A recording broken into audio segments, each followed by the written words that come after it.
ہم وہی کہیں گے جو ہمارا دین ہم کو بتاتا ہے، عمل کرو تو تمہارا بھلا ہے۔ والصلاة والسلام على من كان نبيا وآدم بين الماء والطين وعلى آله وأصحابه وأزواجه وأهل بيته أجمعين، أما بعد، أعوذ بالله من الشيطان الرجيم، بسم الله الرحمن الرحيم،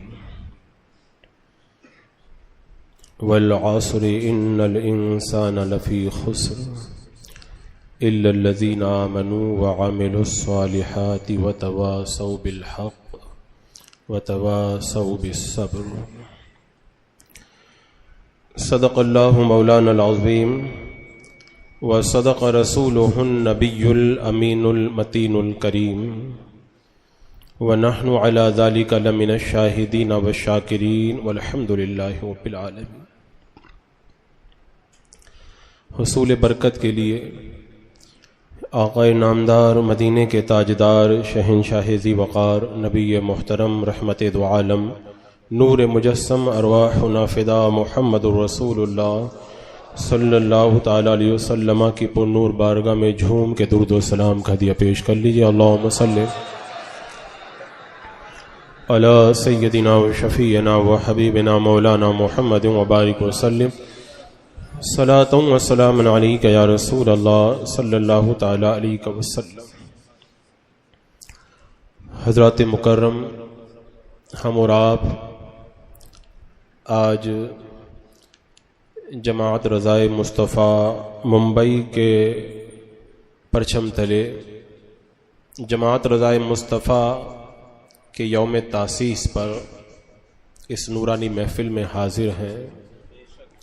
وقت مختصر ہے اور مجھے جو عنوان دیا گیا ہے وہ بڑا کرنٹ عنوان ہے اور ماشاءاللہ آپ لوگ بھی کافی بیدار ہیں۔ میں صرف چند باتیں آپ کے سامنے رکھوں گا، آپ حضرات بغور سنیں۔ یہ صرف ایک تقریر نہیں بلکہ ایک پیغام ہے آپ لوگوں کے لیے۔ اللہ تبارک و تعالی ہم سب کی حاضری قبول فرمائے، آمین آمین۔ کام وہ لے لیجئے تم کو جو راضی کرے، ٹھیک ہو نام رضا تم پہ کروڑوں درود۔ اعلیٰ حضرت امام اہل سنت رضی اللہ تعالیٰ عنہ نے ساری زندگی کام وہ لے لیجئے جو کہا تھا نا وہی کام کیا ہے۔ بے شک، سبحان اللہ۔ کام وہ لے لیجئے تم کو جو راضی کرے، تقریریں فرمائی ان کو راضی کرنے کے لیے، کتابیں لکھی ان کو راضی کرنے کے لیے، مناظرے کیے ان کو راضی کرنے کے لیے، فتویٰ لکھا ان کو راضی کرنے کے لیے، سارے کام انہوں نے کیے ان کو راضی کرنے کے لیے۔ بے شک۔ لیکن اعلیٰ حضرت امام اہل سنت رضی اللہ تعالیٰ عنہ یہ چاہ رہے تھے کہ میں نے تو ساری زندگی وہ کام کیا ہے جو ان کو راضی کرنے کے لیے تھا، جب میں دنیا سے چلا جاؤں تب بھی ان کو راضی کرنے والا کام جاری رہے، سبحان اللہ سبحان اللہ، ان کو راضی کرنے والا کام جاری رہے۔ یہی وجہ ہے کہ ساری زندگی اس قدر باضابطہ طور پر کسی تنظیم کا آپ نے کام نہ کیا، اکیلے تنہا ان کو راضی کرنے کے لیے کام کرتے رہے، ہر موڑ پر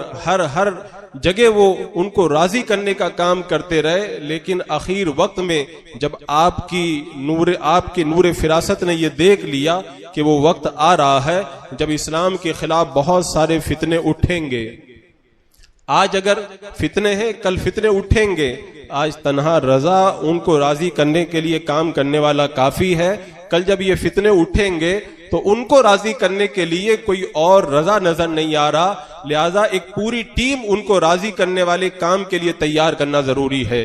اس لیے اعلیٰ حضرت امام اہل سنت رضی اللہ تعالیٰ عنہ نے آج ہی کے دن یعنی 7 ربیع الاخر کو اپنے وصال کے اخیر سال کے اندر 17 دسمبر کو جب 1920 کا وہ زمانہ تھا، اعلیٰ حضرت امام اہل سنت رضی اللہ تعالیٰ عنہ نے جماعت رضائے مصطفیٰ کی بنیاد رکھی۔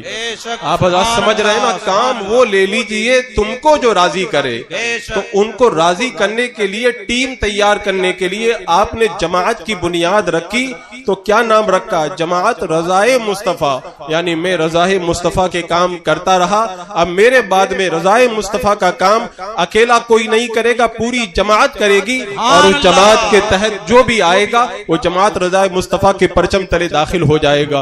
عزیزان مکرم، اب جو یہ عنوان دیا گیا کہ جماعت رضائے مصطفیٰ کی دور حاضر میں ضرورت، حضرات مکرم اعلیٰ حضرت امام اہل سنت رضی اللہ تعالیٰ عنہ نے جس دور کے اندر جماعت رضائے مصطفیٰ کی بنیاد رکھی تھی، ان حالات کو آپ اپنی نظروں کے سامنے رکھیں اور آج کے حالات کو اپنی نگاہوں کے سامنے رکھیں، آپ کو خود پتا چل جائے گا کہ جماعت رضائے مصطفیٰ کی ضرورت جیسے اعلیٰ حضرت نے اپنے دور میں محسوس کی تھی، اسی طریقے سے آج بھی اہل سنت و جماعت رضائے مصطفیٰ کی ضرورت محسوس کر رہے ہیں۔ جب جماعت رضائے مصطفیٰ کی بنیاد رکھی گئی تو سید ایوب علی نے ایک بات کہی تھی، انہوں نے کہا تھا کہ صحابہ کرام نے جس اسلام کو اپنے خون سے سینچا تھا، آج وہ اسلام فریاد کر رہا ہے، آج وہ اسلام آواز دے رہا ہے، اس کی آواز پہ لبیک کہنے والا کوئی نظر نہیں آتا۔ اہل سنت و جماعت نے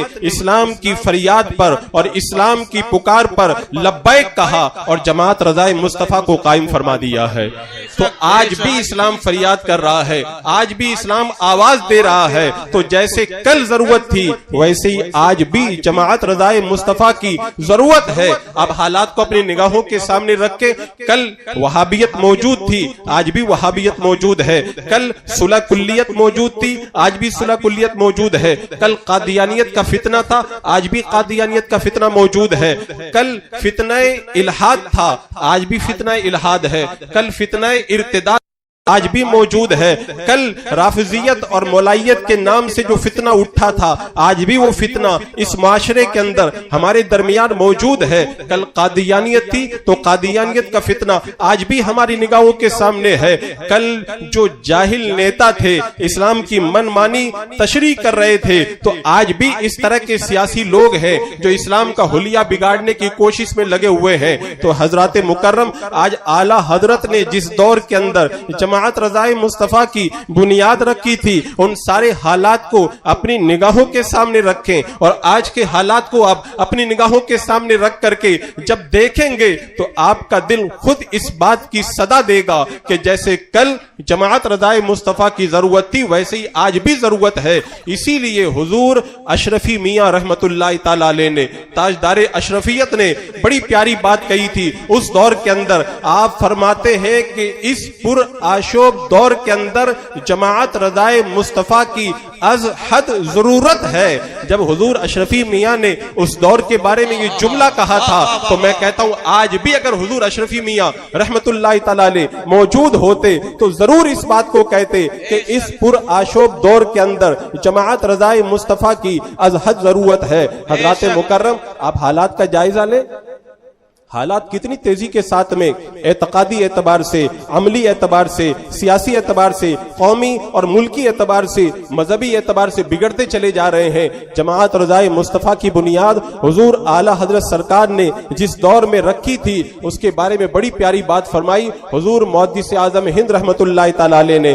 آپ فرماتے ہیں حضور محدث اعظم رحمت اللہ تعالی علیہ کہ اعلیٰ حضرت کی نور فراست نے اس دور کے اندر آنے والے آئندہ زمانے کے فتنوں کو دیکھ لیا تھا تو جماعت رضائے مصطفیٰ کی بنیاد رکھی تھی، اور پھر فرماتے ہیں کفار اور مرتدین کے خلاف شدت جو جماعت رضائے مصطفیٰ نے اختیار کی ہے، اگر کوئی جماعت کے مقابل کسی اور جماعت کا اس میدان کے اندر اگر وہم بھی کرے تو وہ نادان ہے۔ کوئی اور جماعت اس طرح کی شدت کی حامل ہو ہی نہیں سکتی ہے۔ اور پھر آگے حضور محدث اعظم ہند رحمت اللہ تعالی علیہ فرماتے ہیں کہ جماعت رضائے مصطفیٰ پر حضور اعلیٰ حضرت کا فیضان ہے، اسی لیے جماعتیں بنتی ہیں اور بگڑ جاتی ہیں۔ جماعت رضائے مصطفیٰ بگڑنے کے لیے نہیں بنی ہے، باقی رہنے کے لیے بنائی گئی ہے۔ اللہ اکبر۔ حضرات مکرم، اب اگر کوئی یہ کہے کہ جماعتیں تو اہل سنت و جماعت کی بہت ہیں، آخر جماعت رضائے مصطفیٰ ہی کا کیوں نام لیا جاتا ہے؟ میں اس حوالے سے پہلے ایک جملہ بول دوں تاکہ کسی کو غلط فہمی نہ ہو کہ کسی کی تعریف کو کسی کی برائی نہ سمجھا جائے۔ اگر کسی کی تعریف کی جائے تو اسے کسی کی برائی نہ سمجھا جائے.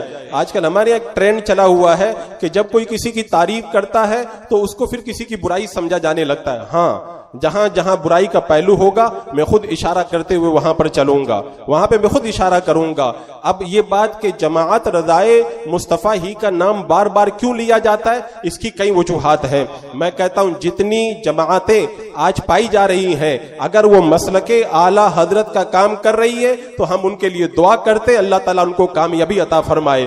لیکن جو جماعت جو مسلک اعلیٰ حضرت کے خلاف چلی جائے تو پھر اس کو تو پھر سوچنے کا موقع ہے کہ وہ فوراً اپنے اصل موقف کے اوپر غور کرے اور مسلک اعلیٰ حضرت کے کام کی طرف لوٹ کر کے آئے. اب میں جو یہ بتانا چاہ رہا ہوں کہ جماعت رضائے مصطفیٰ کی ضرورت اس دور میں کیوں ہے، اور بھی جماعتیں بہت ساری موجود ہیں، تو حضرات مکرم جتنی جماعتیں ہیں سب نو مولود ہیں، بعد میں پیدا ہوئی ہے. الحمدللہ جماعت رضائے مصطفیٰ اہل سنت و جماعت کی سب سے قدیم اور سب سے پرانی جماعت ہے. اور پھر جتنی جماعتیں اہل سنت و جماعت کے اندر بنی ہے بعد میں وہ سب غلامان رضا نے قائم کی ہے، اور اس جماعت کو خود ہمارے آقا حضور اعلی حضرت نے قائم فرمایا ہے. سبحان اللہ. تو غلاموں کی تحریکیں اور آقاؤں کی تحریکیں کیسے برابر ہو سکتی ہے؟ اور پھر میں کہتا ہوں جماعت رضائے مصطفیٰ کی بنیاد کسی عام عالم اور کسی عام مومن نے نہیں رکھی ہے، انہوں نے رکھی ہے جن کے بارے کے اندر پٹنہ کی سرزمین پر ہزاروں مشائخ اور علماء کے مجمع کے اندر یہ اعلان کیا گیا تھا کہ اس صدی کے مجدد کا نام امام احمد رضا ہے. اور جو اپنے دور کا مجدد ہوتا ہے شیخ مجدد الفسانی فرماتے ہیں وہ اپنے زمانے کے ولیوں کا سردار ہوا کرتا ہے، زمانے کے اولیاء کو جو فیض ملتا ہے وہ مجدد کے واسطے سے ملا کرتا ہے. اور اعلی حضرت اپنے دور کے مجدد ہیں، انہوں نے جماعت رضائے مصطفیٰ کی بنیاد رکھی ہے. تو جو مجدد کی قائم کی ہوئی جماعت ہے بلا شبہ وہ جماعت ساری جماعتوں کے اوپر فوقیت رکھتی ہے. اور حضرات مکرم اعلی حضرت نے کہا تھا نا کام وہ لے لیجئے تم کو جو راضی کرے. اعلی حضرت نے ساری زندگی وہی کام کیا. خود اعلی حضرت فرماتے ہیں میرے ذمے 3 کام لگائے گئے ہیں. پہلا کام تحفظ ناموں سے رسالت کا ہے، اور دوسرا کام فقہ حنفی کی ترویج و اشاعت کا ہے، اور تیسرا کام اعلی حضرت رضی اللہ تعالیٰ عنہ نے فرمایا بد مذہبوں اور گمراہوں کا رد کرنا ہے. یہ 3 کام رضائے مصطفیٰ کے لیے اعلی حضرت ساری زندگی کرتے رہے، اور انہی 3 کاموں کے لیے اعلی حضرت نے جماعت رضائے مصطفیٰ کو قائم کیا ہے. حضرات مکرم آج آپ ساری دنیا کے اندر گھوم کر کے دیکھ لیں یہ تینوں کام اہل سنت و جماعت کے اندر جتنے شاندار انداز کے اندر جماعت رضائے مصطفیٰ کر رہی ہے کوئی اور تحریک اس کے مقابل میں ایسا کام کرنے والا نظر نہیں آتی. اس کی کئی وجہ ہیں. پہلی بات تو یہ ہے کہ جیسا قائد اس دور کے اندر جماعت رضائے مصطفیٰ کے پاس ہے ایسا قائد کسی اور جماعت کے پاس نہیں ہے. اور دوسری جماعتیں اگر کام کر رہی ہیں تو ان میں سے بہت ساری ایسی بھی جماعتیں ہیں جو مسلک اعلی حضرت کے مطابق نہیں ہے، اور جماعت رضائے مصطفیٰ سارا کام مسلک اعلی حضرت کے مطابق کر رہی ہے. اور اگر کوئی جماعت مسلک اعلی حضرت کا کام کر رہی ہے تو وہ اتنے بڑے پیمانے پر نہیں ہے، وہ ایک علاقے کے اندر محدود ہو کر کے کام کر رہی ہے. اور اگر کوئی بڑے پیمانے پہ کام کر رہی ہے ہم نے لوگوں کو بنتے اور بگڑتے دیکھا ہے، ان کی کوئی گارنٹی نہیں اس لیے کہ ان کے پاس میں کوئی مضبوط قیادت نہیں. الحمدللہ جماعت رضائے مصطفیٰ کی قیادت خود اعلی حضرت سرکار نے فرمائی، پھر حضور حجت الاسلام نے فرمائی، پھر حضور مفتی اعظم ہند نے فرمائی، حضور تاج الشریعہ نے فرمائی، اور اس دور کے اندر اس جماعت کی قیادت حضور قائد ملت فرما رہے ہیں. اور آپ دیکھیں جماعت رضائے مصطفیٰ کے حوالے سے باتیں تو بہت ساری آتی ہیں. ابھی میرا مقصد جماعت پر پیدا ہونے والے اعتراض کا جواب دینا نہیں ہے. انشاءاللہ کبھی موقع ملے گا تو ایک مکمل تقریر میں اس پر کروں گا کہ جماعت پر جو اعتراضات کیے جاتے ہیں وہ کہاں تک صحیح ہے. ابھی تو مجھے خالی ضرورت کو بتانا ہے. آپ مجھے بتائیں کہ جتنی جماعتیں پائی جا رہی ہیں ان میں سے کتنی جماعتوں کی قیادت علماء کرام کے پاس ہے. الحمدللہ جماعت رضائے مصطفیٰ کی برانچ کسی علاقے میں دی جاتی ہے تو اس کی پہلی شرط یہی ہے اس علاقے کے سنی صحیح العقیدہ ذمہ دار عالم کی قیادت کو وہاں پر پیش کرنا ضروری ہو جایا کرتا ہے. اور جب تک علماء کے ہاتھ میں قیادت رہتی ہے تب تک جماعتیں آگے بڑھتی رہتی ہے. آج معلوم ہے جو لوگ علم کا نام نام بھی نہیں جانتے، وہ لوگ جو ہے وہ ان لوگوں کے ہاتھوں میں جماعت کی قیادتیں دے دی گئی ہیں، اور آپ دیکھ رہے ہیں آج علماء کی قدر و منزلت ان کی نظر کے اندر وہ نہیں پائی جاتی ہے، حالانکہ اللہ تبارک و تعالیٰ نے علماء کرام کو ایسا مقام عطا فرمایا۔ امام مالک رحمت اللہ تعالیٰ علیہ کے جب انتقال کا وقت آیا، 130 مشائخ اعظام امام مالک رحمت اللہ تعالیٰ علیہ کے وصال کے وقت میں آپ کے قریب میں بیٹھے ہوئے ہیں۔ سب کی تمنا یہی ہے کہ ادھر امام مالک اپنی آنکھیں کھول دیں اور ایک مرتبہ امام مالک کی نظر میری طرف پڑ جائے۔ علماء کا ذم غفیر موجود ہے، سب کی تمنا یہی ہے کہ امام مالک اپنی نظروں کو اٹھا کر کے ایک بار مجھ کو دیکھ لیں۔ کافی دیر کے بعد میں امام مالک رحمت اللہ تعالیٰ علیہ نے اپنی نگاہیں کھولی، اور نگاہیں کھولنے کے بعد میں جب لوگوں نے آپ سے حال دریافت کیا تو امام مالک رحمت اللہ تعالیٰ علیہ ارشاد فرماتے ہیں، میں بہت خوش ہوں اس لیے کہ علماء کا مجمع یہاں پر موجود ہے۔ فرماتے روئے زمین پر انبیاء کرام کے بعد میں خدا کی بارگاہ میں سب سے زیادہ عزت والی مخلوق اگر کوئی ہے تو وہ علماء کرام ہے۔ اس کے بعد میں امام مالک رحمت اللہ تعالیٰ علیہ ارشاد فرماتے ہیں کہ یہ علماء کی جماعت اللہ کی بارگاہ میں اتنی عزت والی ہے کہ اگر کوئی عالم کوئی ایک مسئلہ بتا کر کے کسی کی اصلاح کر دے، اللہ تبارک و تعالیٰ اسے 100 جہاد اور 100 حج کا ثواب عطا فرماتا ہے۔ آپ نے یہ جملہ کہا، آنکھیں بند ہوئی اور فوراً آپ کا وصال ہو گیا۔ اب آپ دیکھیں علماء کا مقام اتنا بلند ہے، تو جس جماعت کی قیادت علماء کرام کریں گے وہ جماعت کبھی راہ سے بھٹکتی ہوئی نظر نہیں آئے گی۔ اور میں نے اس سے پہلے بھی کئی بار یہ بات کہی ہے، آج جو بھی گمراہ فرقہ نکلتا ہے اس کا ٹارگٹ سب سے پہلے علماء اہل سنت ہوا کرتے ہیں۔ آپ سارے فرقوں کی آپ تاریخ پڑھ کر کے دیکھ لیں، جو بھی فرقہ نکلتا ہے سب سے پہلے علماء کے خلاف بکواس کرتا ہے۔ انہیں معلوم ہے عوام کو گمراہ کیا، وہ علماء کے پاس جائیں گے، علماء انہیں رائے راست پہ لگا دیں گے۔ سب سے پہلے علماء کی کردار کشی کی جائے۔ جب یہ طبقہ لوگوں کی نظروں سے گر جائے گا، پھر ہم جس قدر چاہیں گے ویسے عوام کو گمراہ کرنے کے اندر کامیاب ہو جائیں گے۔ آپ گلوبل ٹائمز یورپ کی رپورٹ پڑھ کر کے دیکھیں، گلوبل ٹائمز یورپ کے اندر اس بات کا انکشاف کیا گیا کہ مسلمانوں کے اندر علماء کی جماعت ہر دور کے اندر قیادت کی وجہ سے اپنے ساتھ میں رہنے والے لوگوں کو غلط راہ سے بچاتی ہے۔ لہذا اگر ہمیں اسلام کے خلاف کامیاب ہونا ہے تو سب سے پہلے ہمیں ایک ایسی جماعت کو تیار کرنا ہوگا جو ہماری ہاں میں ہاں ملائے، جو ہماری حامی بھرے۔ آج آپ دیکھ لیں جو بھی تحریکیں اٹھ رہی ہیں ان کے علماء کو کیسے خریدا جا رہا ہے، کیسے خریدا جا رہا۔ بات باریک ہے اور میں نہیں چاہتا کہ تلخ عنوان کو چھیڑوں میں، لیکن الحمدللہ جماعت رضائے مصطفیٰ کے علماء نہ کل بکے تھے، نہ آج بکے ہیں، اور نہ انشاءاللہ قیامت تک کبھی بکیں گے۔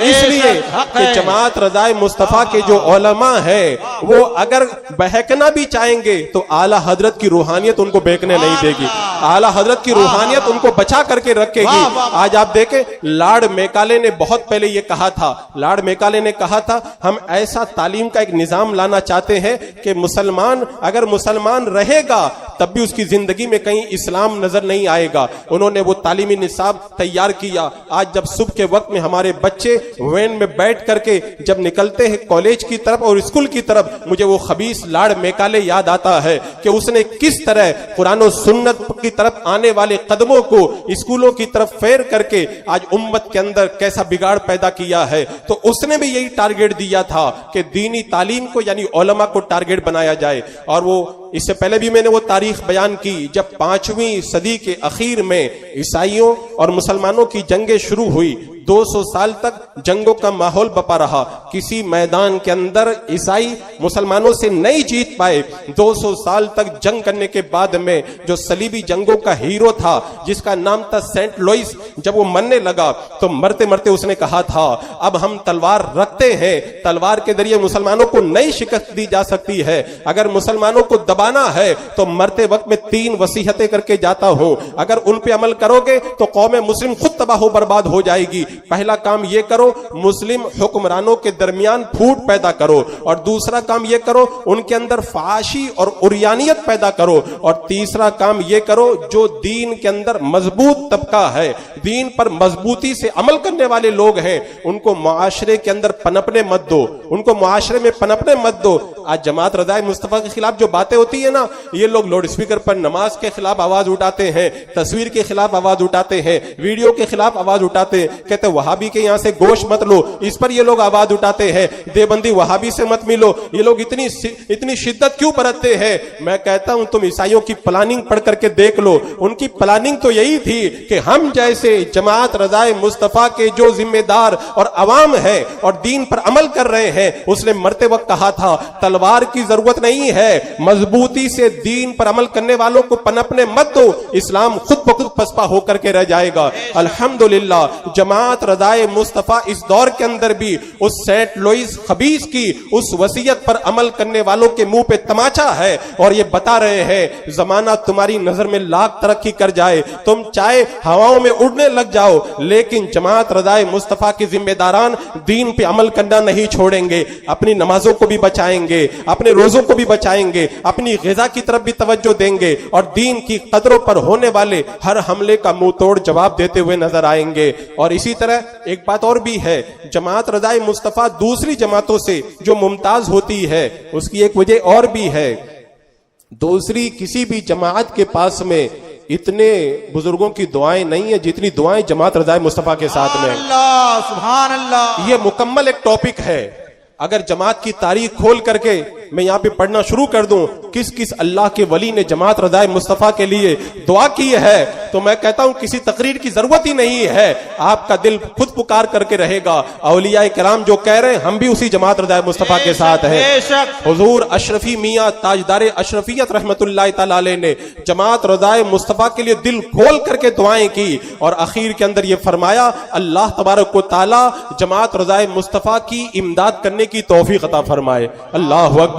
جماعت رضائے مصطفیٰ کے لیے حضور مفتی اعظم ہند نے اپنے وقت کے کتب نے کتنی زبردست دعا فرمائی تھی، آپ ارشاد فرماتے ہیں حضور مفتی اعظم ہند رحمت اللہ تعالی علیہ کہ جماعت رضائے مصطفیٰ یہ اللہ اور اس کے رسول کی رضا کے لیے قائم کی گئی ہے، یہ مٹے گی نہیں، اور جو اس کو بجھانے آئے گا تو یہ بجھے گی نہیں، اس کی روشنی کے اندر اور اضافہ ہو جائے گا۔ اور آگے حضور مفتی اعظم ہند فرماتے ہیں چاند کی طرف منہ کر کے اگر کتے او او کریں تو چاند کا کچھ نہیں بگڑتا، ان کا تھوکا ہوا ان کے منہ پر ہی آتا ہے۔ اسی طرح جماعت رضائے مصطفیٰ کے خلاف بھوکنے والے بھوکتے رہیں گے، جماعت ترقی کرتی رہے گی، اس لیے کہ جماعت رضائے مصطفیٰ اپنے قدموں پہ نہیں کھڑی، یا بزرگوں کی دعاؤں پہ کھڑی ہے۔ یہ اللہ اکبر۔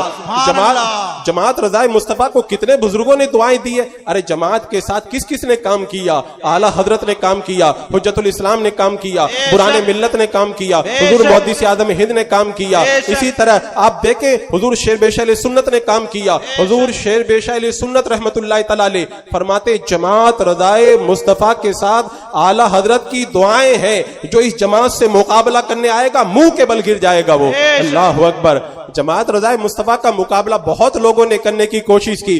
جب میں جماعت کی تاریخ پڑھ رہا تھا تو مجھے حیرت ہوئی، اس دور میں جب اولیاء کرام اس جماعت کو لے کر کے آگے بڑھے تھے، لوگوں نے جماعت کے خلاف کتنے پروپیگنڈے کیے، کیا کیا کیا، اور ساری پوری تاریخ آج بھی موجود ہے۔ لیکن ان بزرگوں نے کہا تھا بھوکنے والے بھوکتے رہیں گے اور جماعت کا سورج اور بلندیوں کے اوپر چڑھتا چلا جائے گا۔ حضرات مکرم، اور بھی آپ دیکھیں جماعت رضائے مصطفیٰ کی ترقی کی ایک بڑی وجہ اور بھی ہے کہ جماعت رضائے مصطفیٰ میں تسلب کا درس دیا جاتا ہے، اور کسی تحریک میں ہو تو ایک الگ بات ہے، لیکن جتنے بڑے پیمانے پر جماعت رضائے مصطفیٰ میں تسلب کا درس دی۔ میرے آقا علیہ السلام نے کیا ارشاد فرمایا تھا، اللہ کے رسول علیہ السلام نے ارشاد فرمایا تھا کہ آخری دور کے اندر دین کو بچانا ایسے ہی مشکل ہو جائے گا جیسے ہاتھ میں انگارہ لینا۔ آدمی ہاتھ میں انگارہ لینا کتنا مشکل سمجھتا ہے، یہ بڑا مشکل کام ہے۔ الحمدللہ اس وقت تمام جماعتوں کے اندر جماعت رضائے مصطفیٰ ایک ایسی جماعت ہے، اس کا پورا فوکس ایمان اور دین بچانے کے اوپر ہے، سارا فوکس اسی کے اوپر ہے۔ اور اس حوالے سے میں لوگ ہمیں تانا دیتے نا، یہ لوگ زمانے کی ترقی نہیں سمجھ پا رہے، ان کو پتہ نہیں زمانہ کہاں سے کہاں پہنچ گیا۔ میں کہتا ہوں زمانے کو جہاں پہنچنا ہے اس کو وہاں پہ پہنچنے دو، ہم تو گنبد خضرا کے سائے ہی میں رہنا چاہتے ہیں، اس لیے کہ ہمارے بزرگوں نے کہا ہے سارے لوگوں کی ترقی آگے جانے میں ہے اور مسلمانوں کی ترقی 1400 سال پیچھے جانے کے اندر ہے۔ حضرات مکرم، جماعت رضائے مصطفیٰ کے اندر جو تسلب پایا جاتا ہے کتنا اچھا ہے۔ حضور مفتی اعظم ہند رحمت اللہ تعالی علیہ کے پیر و مرشد مرشد حضور نوری میاں شاہ الحسین نوری رحمت اللہ تعالیٰ نے فرمایا تھا کہ دین کے اندر سختی جتنی زیادہ ہو اتنا ہی زیادہ پسندیدہ ہے. تم دین میں اتنے سخت بن جاؤ کہ لوگ تمہیں متسلب اور متشدد کہیں. تم دین میں جتنی سختی کرو گے اتنا ہی تمہارے لیے اللہ تبارک و تعالیٰ کی رضا تمہیں حاصل ہوگی. اور دین میں سختی کتنی ضروری ہے.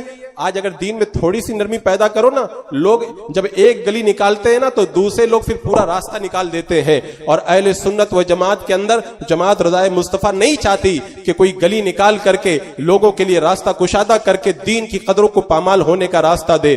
تو یہ دین کے اندر جو تسلط پایا جاتا ہے, آج جو برائیاں موجود ہیں ہمارے درمیان, آج بہت ساری جماعتیں ایسی بھی ہیں جن کا مقصد صرف فوٹو کھینچا کر کے اخبار کے اندر دینا ہے. الحمدللہ ہم کام کرتے ہیں اور ہمیں کسی پبلسٹی کی کوئی ضرورت نہیں ہے, اس لیے کہ ہم کام پبلسٹی کے لیے نہیں کرتے ہیں, رضائے مصطفیٰ سبحان اللہ, ہم لوگ رضائے مصطفیٰ کے لیے کام کرتے ہیں. کتنے لوگ ہمیں کہتے ہیں کہ اگر آپ کی تقریر آپ کے ذریعے اگر اس طرح ویڈیو بناؤ تو لاکھوں لوگ دیکھیں گے, بھی ہزاروں لوگ دیکھ رہے ہیں. میں کہتا ہوں دین کا پیغام دین کے راستے پہ چل کر کے اگر ایک کے پاس پہنچا دیا جائے, اس کے اگر برخلاف کوئی یہ کرے کہ دین کا پیغام 1,00,000 لوگوں تک پہنچائے لیکن اللہ اس کے رسول کو ناراض کر کے, تو یہ کام جماعت رضائے مصطفیٰ والے کبھی بھی نہیں کریں گے. اس لیے کہ ہم لوگوں کی رضا کے لیے نہیں, مصطفیٰ کی رضا کے لیے کر رہے ہیں. اور دین کے اندر جب سختی کی بات آئے تو کیسی باتیں کی جاتی ہیں. بہت ساری جماعتوں کو ہم نے یہاں تک دیکھا ہے وہ حالات کا شکار ہو جاتے ہیں. اگر ان کے خلاف بولا جائے ہنگامہ کھڑا ہوتا ہے, جینا حرام کر دیتے ہیں. لیکن اسلام پہ حملہ ہو, شریعت پہ حملہ ہو, تحفظ ناموس رسالت کے خلاف اگر کوئی بات آئے تو بولنے کے لیے تیار نہیں. بولے کیوں؟ بولے اگر بولیں گے ہماری جماعت پہ پابندی لگ جائے گی, پھر ہماری جماعت کام نہیں کر پائے گی. میں کہتا ہوں جو جماعت تحفظ ناموس رسالت کا کام نہ کر پائے اس کو تو مٹ ہی جانا چاہیے.